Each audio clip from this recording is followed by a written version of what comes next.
on ne peut pas continuer à nous tuer à cause de notre engagement pour défendre la démocratie et la bonne gouvernance.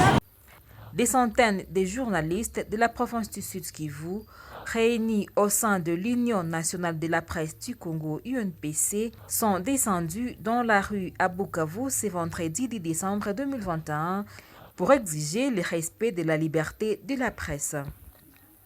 De l'hôtel des postes jusqu'au gouvernorat de province, en passant par les boulevards Patrice Emery Lumumba, ces journalistes des différents médias de Bukavu, accompagnés par des défenseurs des droits humains, ont marché pacifiquement pour dénoncer notamment les agressions dont ont été victimes certains d'entre eux le 2 décembre dernier à l'Assemblée provinciale lors de la couverture de la plénière consacrée au vote de la motion de censure initiée contre le gouvernement provincial du Sud Kivu.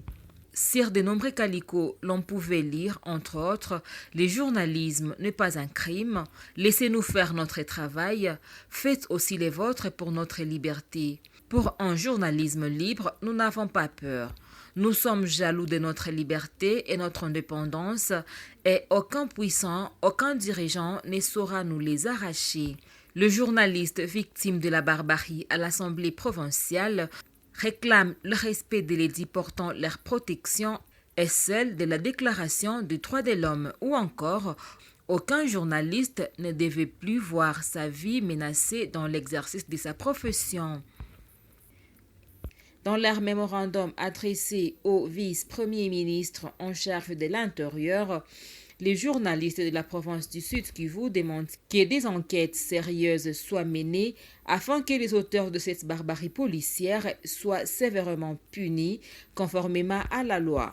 Ont constaté, non sans regret, que les policiers déployés ce jour à l'Assemblée provinciale se sont plus évertués à entraver l'accès à toute personne, y compris les députés et les journalistes, ce qui a concouru au débordement jusqu'à enregistrer un nombre de 9 journalistes agressés alors qu'ils s'apprêtaient à couvrir la plénière.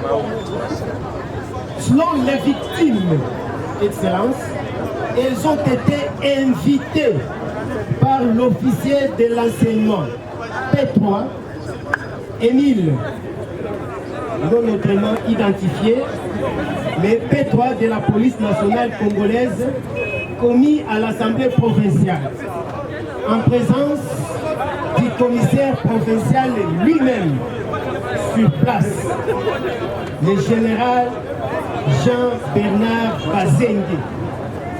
Les journalistes, disais-je, ont été donc appelés à se regrouper à un endroit afin qu'ils les fassent entrer dans la salle de plénière relativement au communiqué du rapporteur de cet organe délibérant publié la veille.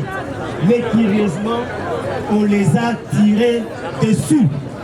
Les journalistes réunis au sein de l'UNPC et du réseau des radios, télévisions et médias en ligne de l'Est du Congo, RATECO, rappellent aux autorités tant nationales que provinciales qu'il existe en province un édit portant protection des défenseurs des droits de l'homme et des journalistes, mais qui n'a toujours pas été appliqué. Selon eux, il est inadmissible qu'ils continuent de faire l'objet d'une intolérance qui violent leur liberté d'informer librement l'opinion dans l'exercice de leur travail.